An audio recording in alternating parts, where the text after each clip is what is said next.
कल आपको रोका गया था, आज अलग से इंतजाम किए गए हैं, क्या वजह, भेदभाव क्यों है दो नेताओं के बीच में? हर वर्ष की तरह इस लोहिया पार्क में हम लोग थोड़ी सी आईडी पीछे डॉक्टर राम मनोहर लोहिया जी को याद करते हैं। आईडी नीचे और आज के दिन हम सभी समाजवादी लोग इकट्ठे होते हैं यहाँ पर आकर के, और माल्यार्पण के बाद उनसे प्रेरणा लेते हुए संकल्प लेकर के जाते हैं कि डॉक्टर राम मनोहर लोहिया, लोकनायक जयप्रकाश नारायण जी घूम जाएगा और नेताजी और बड़ी संख्या में समाजवादी नेताओं ने जो सपना देखा था कि भारत समाजवादी देश बने, समाजवादी व्यवस्था से देश चले, डॉक्टर राम लोहिया जी के संकल्पों पे, उनके आदर्शों पे, उनकी बताई हुई नीतियों पे, जिन्होंने ये सपना देखा था कि हर तरह का भेदभाव खत्म हो समाज के अंदर, चाहे जाति को लेकर के भेदभाव हो, भाई अखिलेश यादव की बाइट, जाति तोड़ों का आह्वान किया हो,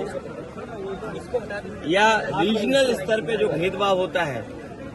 उसको लेकर के भी डॉक्टर राम मनोहर लोहिया ने कहा कि इस तरह का कोई भेदभाव नहीं होना चाहिए। सत्य क्रांति का जो आह्वान किया था वो सही मायने में समाज को दिशा देता है। डॉक्टर राम मनोहर लोहिया को आज याद करते हुए हम संकल्प लेते हैं कि जो समाजवादी भारत का उन्होंने सपना देखा तो उस सपने को पूरा करेंगे। ये पार्क नेताजी ने बनवाया था और आज भी लखनऊ में लोगों के लिए या समाजवादी चिंतक विचारकों के लिए ये बहुत महत्वपूर्ण स्थान बनके उभरा है। इस स्थान पर सुबह से लेकर के शाम तक इस पार्क में लोग आते हैं और जब डॉक्टर राम मनोहर लोहिया के प्रतिमा के पास आते होंगे जरूर उनसे प्रेरणा लेकर के जाते होंगे। और आज देश में सच्चाई यही है कि समाजवादी व्यवस्था से ही गरीबी दूर हो सकती है, समाजवादी व्यवस्था से ही पढ़ाई का जो भेदभाव है वो खत्म हो सकता है, समाजवादी व्यवस्था से ही जो डॉक्टर राम मनोहर लोहिया ने कभी कहा था कि दाम बांधो की नीति लागू हो, तो जिस तरह से महंगाई है, बेरोजगारी है, उसको अगर कोई खत्म कर सकता है तो समाजवादी नीतियां। हालांकि जयप्रकाश जी ने संपूर्ण क्रांति का आह्वान किया था, महंगाई या भ्रष्टाचार उस समय की राजनीतिक परिस्थितियों को लेकर के सरकार को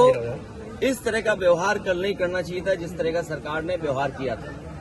और ये बात कहना कि जीव जंतु हैं इसलिए आप नहीं जा सकते हो, तो जीव जंतु तो सड़कों पर भी हैं, हर जगह हैं, क्योंकि हर जगह आना जाना आप रोक देंगे क्या? जीव जंतु से आप पूरा यातायात रोक दोगे? सड़कों पे चलने को रोक दोगे क्या आप? इसी बहाने को लेकर के जीव जंतु हैं। ये केवल समाजवादियों का जो काम था, समाजवादियों का आज भी काम दिखाई दे रहा है। जयप्रकाश नारायण इंटरनेशनल सेंटर के सामने आज भी बीजेपी का विकास फीका है, और उस ऊंचाई से देखो आप तो आप खुद महसूस करेंगे, और उस बिल्डिंग को देखें